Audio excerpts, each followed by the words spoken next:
Page 241. But it was not only the custodial staff and camp chiefs who would break up camp marriages. The archipelago was such an upside-down land that in it a man and a woman could be split up by what ought to have united them even more firmly, the birth of a child. A month before giving birth, a pregnant woman was transported to another camp, where there was a camp hospital with a maternity ward, and where husky little voices shouted that they did not want to be sexed because of the sins of their parents. After giving birth, the mother was sent to a special nearby camp for mamki, nursing mothers. And right here we have to interrupt. Right here it is impossible not to interrupt. So much self-ridicule there is in this world. We are not the real thing. The Czech language dearly loves and makes stubborn use of all the disparaging, diminutive Russian suffixes, not mat, mother, but mamka, not bolnitsa, hospital, but bolchinka, not svidanya, a rendezvous, but svidanka, not Pomilovania, pardon, but Pomilovna, Pomilovka. To marry a woman, but Podshesnitsa, to submarry. This being the same derisiveness, even though not in the suffix. And even Chetvernya,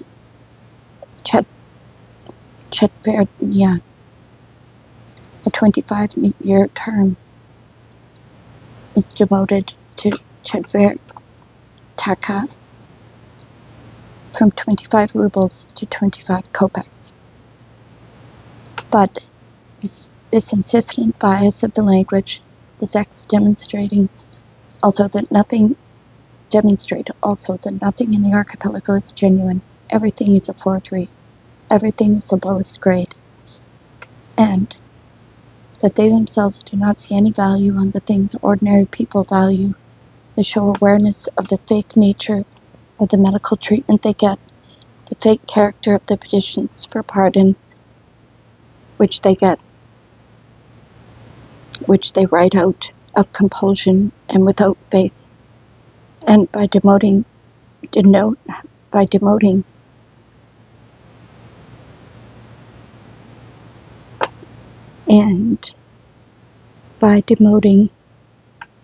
slang term for 25-year sentence from 25 rubles to 25 kopecks, the Czech wants to demonstrate his own superiority even to what is almost a life term. And so it is that the mamki live and work at their own camp, being taken from there at intervals under convoy to breastfeed in the newly born natives. The child, meanwhile, is no longer, as it is called in different places, the child, meanwhile, is no longer in the hospital, but in a children's village or an infant's home, as it is called in different places. After the end of the breastfeeding period, the mothers are no longer allowed visits to their babies, except perhaps as an exception to the general rule, because of model labor and discipline. The point, of course, was to not have to keep the mothers close by because of the baby, but to be able to send them off to work wherever they were required. But most often the woman doesn't return to her old camp and her camp husband either. And the father will not see his child at all, by and large, as long as he is in camp. After being weaned The children are kept a year in the children's village. They are fed on norms for free children, and therefore the medical and housekeeping personnel around them get fed well too. Some children cannot adjust to artificial feeding without their mothers and die. The survivors are sent after a year to a general orphanage, and thus it is that the son of two natives may depart from the archipelago for the time being, though not without hope of returning as a juvenile offender. Those who kept track of this said it was infrequent for a mother to take her child from an orphanage after release, and the women thieves never did, so that many of these children who had breathed in the infected air of the archipelago with their first breath of their tiny lungs were damned from the start. Others did take them, or even before their own release, sent some ignorant old woman for them, perhaps religious women, and despite the harm thereby done, the government's upbringing and the irreparable loss to GULag of funds allotted for the maternity home, for the mother's maternity leave, and for maintenance of the infant's home, GULag released these children. During all those years, pre-war and war, when pregnancy separated camp spouses and broke up those hard-won, doggedly concealed, constantly threatened, and in the case fragile unions, women tried not to have children. And again, the archipelago was not like freedom. In the years when abortions were prohibited and prosecuted out in freedom, they were very difficult to obtain. The camp chiefs here took an indulgent attitude toward abortion, which were often carried out in hospitals. After all, it was best for the camp.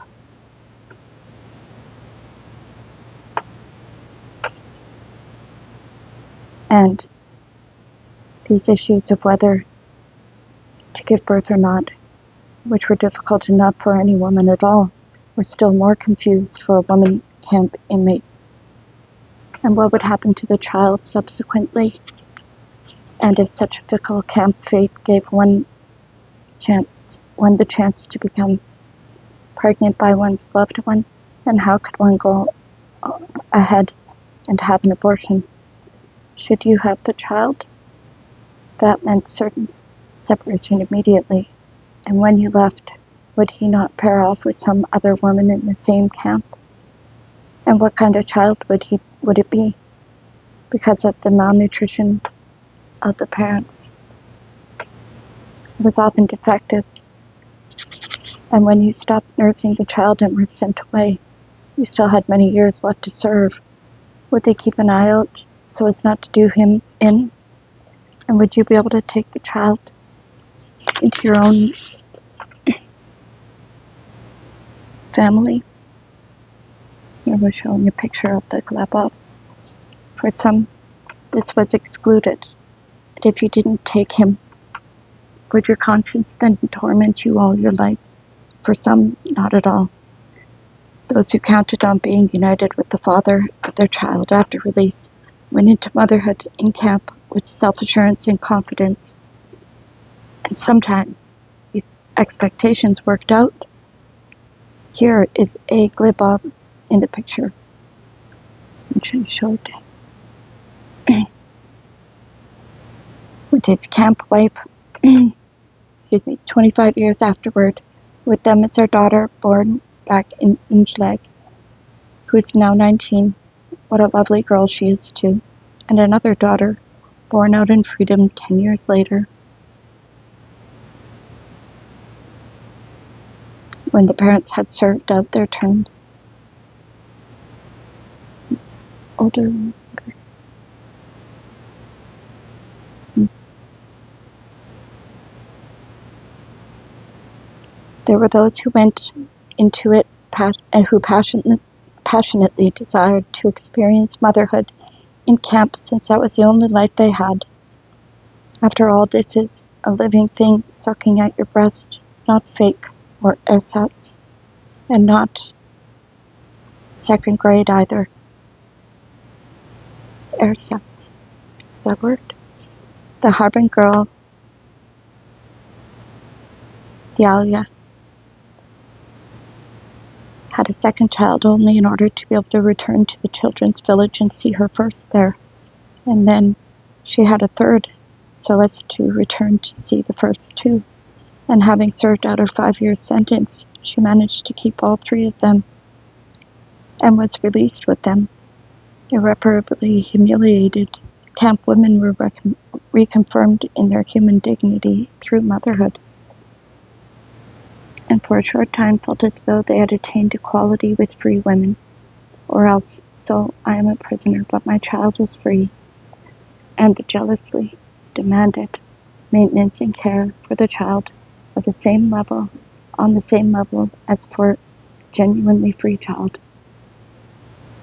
Others, usually from the veteran camp women and the thieves, looked upon motherhood as a year of loafing, sometimes as a way of early release. They did not even consider their own child to be their own, and did not even want to see it, and did not even try to find out whether it was alive. The mothers from the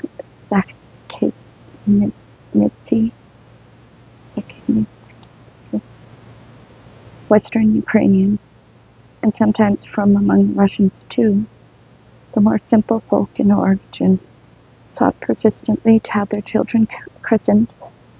This was in the post-war years. The crucifix was either sent carefully hidden in a parcel. The jailers would never have permitted such a counter-revolution to get through, or else was ordered from some clever fellow in camp in return for bread.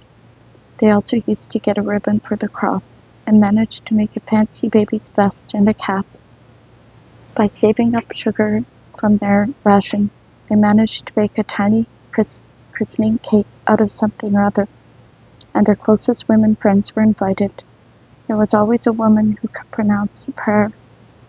Any prayer would do, and the child was dipped in warm water and baptized, and the glowing mother invited everyone to the table. For Mamki with nursing children, though not, of course, for the 58s among them, special amnesties were sometimes issued, or else simply orders for release ahead of term. Those most often affected by these orders were habitual criminals involved in lesser crimes and women thieves, and they were the ones who had, in fact, been partly counting on these benefits. And just as soon as these Mamki have received their passport and a railway ticket in the nearest provincial center, they often left their child, who was no longer needed, right there on the station bench or on the first porch they came to. Oh. But one does have to realize that not all of them could expect to find housing or a sympathetic greeting from the police or passport registration or work, and there would not be a camp ration ready and waiting for them the next morning either. It was easier to begin to live without the child. In 1954 at the Tashkent station, I happened to be spending the night not far from a group of Zaks who were on their way from camp and who had been released on the basis of some special order.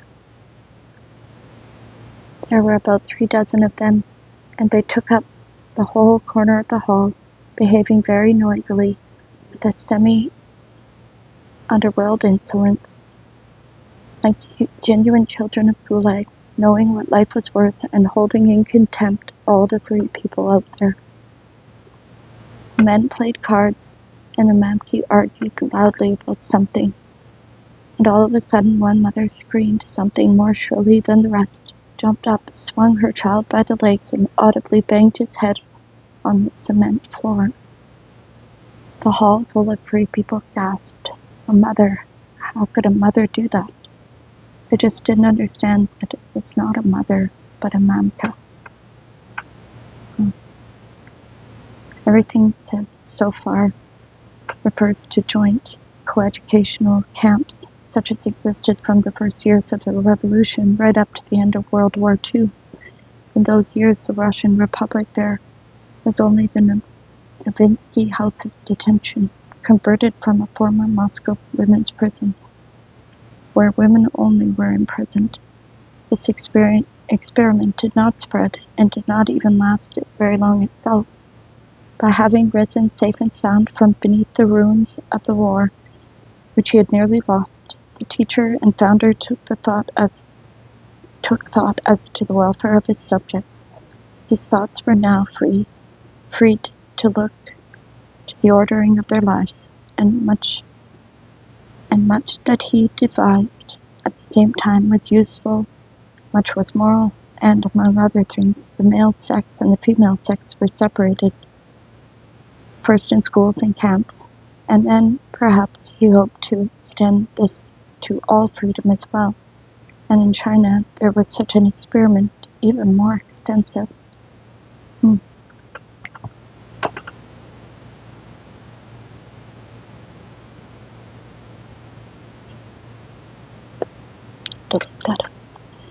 And in 1946, the great and complete separation of women from men began in the archipelago, and in 1948 it was completed. They sent them to different islands, and within any one island they stretched that well-tried friend, barbed wire, and the women and the men's camp compounds between them. But like many other scientifically forecast and scientifically thought out actions, this measure too had unexpected consequences which were the exact opposite of those intended. With the separation of women from men, the women's general situation at work worsened sharply. Previously, at mixed camps, many women had worked as laundresses, hospital attendants, cooks, and kitchen attendants, storeroom attendants, and accountants. And now they had to yield all these positions, and there were far fewer of them in the women's camps. And the women were driven out to general work, driven into big brigades, exclusively of women, where things were particularly hard for them. To get off general work for at least a while became a question of life and death, and the women began to pursue pregnancy, trying to catch it from any passing encounter, any contact. Pregnancy did not, as before, carry the threat of being parted from the spouse. All partings had already been bestowed in one single wise decree. And now the number of children who entered the infants' homes doubled in 1 year. GULag, 1948, 300 compared with 150. Even though the number of imprisoned women did not increase during this period. What are you going to call the little girl? Olympiada. I got pregnant at the Olympiada's amateur stage performances. Out of inertia, such forms of cultural activity were retained. Olympiads, visits by male cultural brigades to women's camps, joint rallies of shock workers. Common hospitals were likewise retained, and they too became houses of assignation. They say that in the Stolik camp in 1946, the wires separating the men from the women were few in number and strung on one set of posts, and of course no armed guard there. And the insatiable natives thronged to this wire from both sides, and the women in the position they would have been in had they been washing floors, and the men took them without crossing the forbidden line. Well, after all, immortal Eros is worth something. It was not just a reasoned calculation for getting out of general work. The Czechs sensed that this line was being drawn there for a long time to come, and that it would, like everything else in GULag, only harden, become more rigid. If before the separation of the sexes there was amicable cohabitation, camp marriage, even love, now it had become merely plain lechery.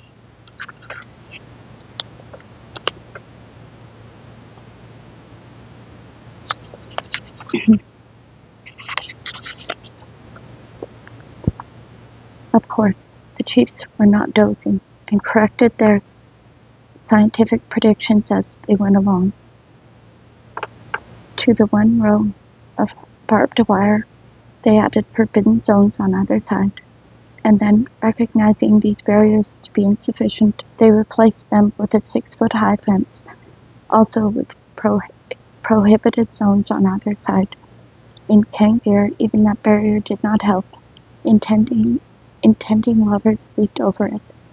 Then on Sundays, for it was impossible to spend workdays on this, yes, and it was natural that people should occupy themselves with their living arrangements on their days off, they began to hand out special Sunday jobs on either side of the barricade, and compelled them to raise the height of the wall to 12 feet. And here's what's funny. The Czechs really were out to those Sunday work assignments gaily, really went out to them. Before their final farewells, they might at least make someone's acquaintance on the other side of the wall, chat a bit, arrange to correspond. Later in Kangir, they increased the height of the dividing wall to 15 feet and stretched barbed wire too along the top. And then they added a high voltage wire as well. How strong that cursed Cupid is. And in addition to everything else, they put watchtowers at both ends as well. This Kangir wall had its own special density in the history of the whole archipelago, destiny. See Part 5, Chapter 12. But they built others like it too, in other special camps. For example, in Spassk.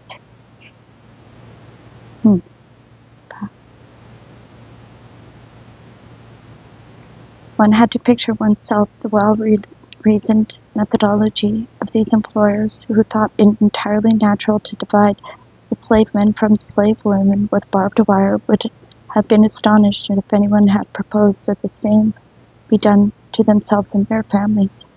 The walls grew, and arrows dashed back and forth, finding and others feared he either flew too high into platonic correspondence or else too low into homosexual love. Notes were thrown over the face, or else left at the factory prearranged hiding places. The addresses on the notes were coded, so the jailer, if he found them, couldn't work out who was writing whom. By now, the punishment for notes was the camp prison. Galia Benediktova recalls that sometimes people even made one another's acquaintance blindly, corresponded without seeing each other, and said farewell to one another blindly too, without seeing each other. Anyone who had ever conducted such a correspondence knows both its desperate sweetness and its hopelessness and blindness. In that very same Kangir, Lithuanian women were married across the world to Lithuanian men whom they had never seen or met, and in the Lithuanian Roman Catholic priest, also, of course, the prisoner in the standard pea jacket, would provide written documentation that so-and-so and so-and-so had been joined for eternity in holy matrimony in the eyes of God, in this marriage with an unknown prisoner on the other side of the wall. And for Roman Catholic women, such a marriage was irreversible and sacred. I hear a choir of angels. It is like the unselfish, pure contemplation of the heavenly bodies. It is too lofty for this age of self-interested, calculated, and hopping up and down jazz. The Kangirian marriages also had an unexpected outcome. The heavens heard in the prayers and intervened, Part 5, Chapter 12, and the women themselves and the doctors who treated them in the divided compounds confirmed that the women suffered worse than the men from the separation. They were particularly excited and nervous. Lesbian love developed swiftly. The gentle and the young went about looking sallow with dark circles under their eyes. The women of a cruder type became the men. No matter how the jailers tried to break up such pairs, they turned up again in the same bunks. They sent one or the other of these spouses away from the camp. Stormy dramas burst out, with people leaping onto the barbed wire under fire from the sentries. In the Karaganda division of Steppe, where women solely from Article 58 were assembled, many of them, envy recounts, awaited a summons to the scrutiny chief with palpitations, not with fear or hatred for that loathsome political interrogation, but with heart palpitating because this man would lock you up alone in the room with him. Its separate women's camps bore the same full burden of general work. True, in 1951, logging by women was formally forbidden, hardly because it was the beginning of the second half of the 20th century, but in GULag, for example, the men's camps could not fulfill the plans at all, and then a method was devised to spur them on, to compel the natives to pay with their own work for what is provided without payment to every living thing out in the whole wide world. They began to drive the women out to logging too, in a single convoy cordon with the men, with only a ski track separating them. All the timber cut here was subsequently to be registered as the output of the women's camp, but the norm was demanded from both the men and the women. Here's what a chief with 2 stripes on his shoulder boards said to Lubia Berezina, the timber foreman. If you and your broads fulfill the norm, Valenki will be in your cabin. But now both the strongest men, loggers, and especially the work trustees who had money, shoved it at the convoy guards, who couldn't exactly go out of town on their wages either. And for an hour and a half, until the bribed guard changed, they rushed across into the women's cordon. In the space of this hour and a half, in the snowy, frigid woods, a man had to pick one out, get acquainted with her if they had corresponded before, find a place, and do it. But why rake up all that past? Why reopen the old wounds of those who were living in Moscow and in the country houses at the time, writing for the newspapers, speaking from rostrums, going off to resorts and abroad?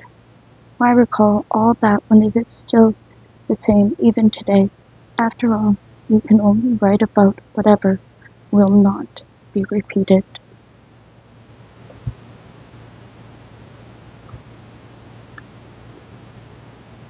Thank you for listening.